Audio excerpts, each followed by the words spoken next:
এক গ্রামে দুই ভাই রাজু এবং রমেশ থাকতো। তারা ছোটবেলা থেকে একসাথে খেলাধুলা করত, একে অপরের সুখে দুঃখে অংশীদার ছিল। কিন্তু একদিন তাদের মধ্যে বিরোধ গড়ে উঠল। রাজু একটি জমি কিনে বাড়ি করতে চেয়েছিল, কিন্তু রমেশের মতে জমিটি ছিল তার পৈতৃক সম্পত্তি এবং তার সিদ্ধান্ত ছিল ভুল। এ নিয়ে তাদের মধ্যে ঝগড়া শুরু হলো। এক সময় রমেশ রাজুকে শত্রু মনে করে দূরে সরে গেল। দুই ভাইয়ের সম্পর্কের মধ্যে আছড়ে পড়ল প্রতিহিংসার বিষাক্ত বাষ্প। তারা একে অপরকে দোষারোপ করলো, আর সেই দোষারোপগুলো তাদের মধ্যে অদৃশ্য দেয়াল তুলতে লাগলো।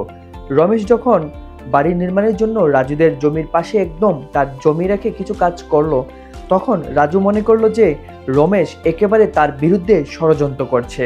তবে একদিন গ্রামের এক প্রাপ্ত ব্যক্তি রবি ঠাকুর দুই ভাইকে একত্রে ডাক দিল। তিনি তাদের বললেন, তোমরা ছোটবেলা থেকে একসাথে খেলতে, হেসে খেলে বড় হয়েছিলে। আজ কি কারণে এই ছোট্ট বিষয়ে তোমাদের মধ্যে এত বড় ভেদাভেদ তৈরি হয়েছে?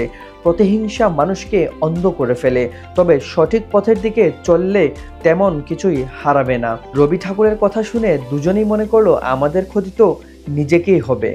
তারা একে অপরকে ক্ষমা করলো এবং সেই ভুল বুঝাবুঝি আর দ্বন্দ্বের অন্তিম পর্বে পৌঁছালো। কিছুদিন পর রাজু এবং রমেশ মিলিতভাবে তাদের জমি বিক্রি করে গ্রামের জন্য একটি স্কুল প্রতিষ্ঠা করলো। তারা বুঝতে পারলো যে প্রতিহিংসা কেবল একজনকে ক্ষতিগ্রস্ত করে না, বরং পুরো সমাজকেও বিভক্ত করে দেয়। যখন আমরা একে অপরকে প্রতিহিংসার কারণে বিচ্ছিন্ন করি, তখন আমরা নিজেদের মধ্যে একটি গভীর দূরত্ব তৈরি করি, যা সমাজ ও জীবনের জন্য বিপজ্জনক হতে পারে।